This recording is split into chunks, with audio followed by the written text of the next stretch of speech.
عليكم ورحمة الله وبركاته. الحمد لله وكفى والسلام على عباده الذين اصطفى.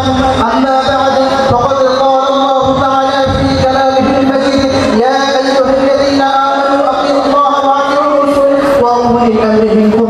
فقال النبي صلى الله عليه وسلم: عليكم بالسمع والطاعة، فإن أمر بمعصية فلا سمع عليها ولا طاعة، أو كما قال عليه الصلاة والسلام।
الحمد لله وكفى والسلام على عباده الذين اصطفى.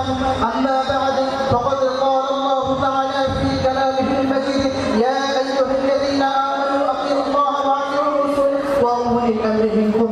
فقال النبي صلى الله عليه وسلم: عليكم بالسمع والطاعة، فإن أمر بمعصية فلا سمع عليها ولا طاعة، أو كما قال عليه الصلاة والسلام।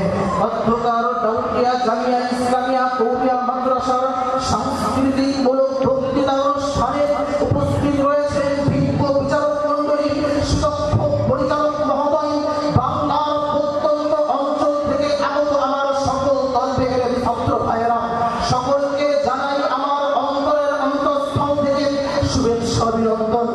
আজ এমন এক নাজুক পরিস্থিতিতে আমাকে আপনাদের সম্মুখে উপস্থিত হতে হয়েছে, যেই সময়কে কেন্দ্র করে ওই গণতন্ত্র নামক অশুভ মতবাদের হিংস্র ভাবায় ধ্বংস হচ্ছে এই ভূগর্ভের ইনসানিয়াত। এই মতবাদ ধ্বংস করে দিচ্ছে মানুষের বৈধতা, মানবতা, উদারতা, সহনশীলতা, আদব, আখলাক সহ মানুষের যাবতীয় গুণাবলীকে শিষ্টাচারের নামে মানুষকে শিক্ষা দিচ্ছে নাস্তিক